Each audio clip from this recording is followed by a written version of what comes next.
കേരളത്തിൽ ഇത്രയും വർഷം നിങ്ങളുടെ മുമ്പിലാണ് ഞാൻ വളരുന്നത്. 18 വയസ്സ് തൊട്ട് ഞാൻ തുടങ്ങിയ എൻ്റെ ഈ കരിയർ നിങ്ങളുടെ മുമ്പിലാണ്. ഞാൻ ഈ മുഴുവൻ എൻ്റെ ലൈഫ് മുഴുവൻ ഞാൻ നിങ്ങളുടെ മുമ്പിലാണ് ജീവിച്ചിട്ടുള്ളത്. ഇന്നേ വരെ എല്ലാ കാര്യങ്ങളും നിങ്ങളായിട്ട് ഞാൻ ഷെയർ ചെയ്തുകൊണ്ടിരിക്കുകയാണ്. എല്ലാ പാർട്ടിയും എനിക്ക് ഇഷ്ടമാണ്. ബിക്കോസ് അതിലെല്ലാം എനിക്ക് വേണ്ടപ്പെട്ട ആൾക്കാരുണ്ട്.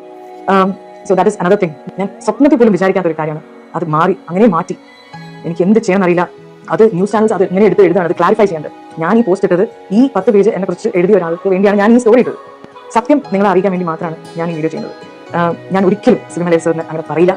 He's one of the best directors of Malayalam cinema. പേർലിമാണി ഇപ്പോഴെങ്കിലും ഈ കാണിച്ച ധൈര്യം വളരെ സന്തോഷം തോന്നുന്നു. കാരണം മട്ടാഞ്ചേരി മാഫിയയുടെയും അതുപോലെ തന്നെ ഇടത് ജിഹാദികളുടെയും മുമ്പിൽ ഫിലിം ഫീൽഡിൽ പിടിച്ചു നിൽക്കണമെങ്കിൽ വളരെ ബുദ്ധിമുട്ടാണ്.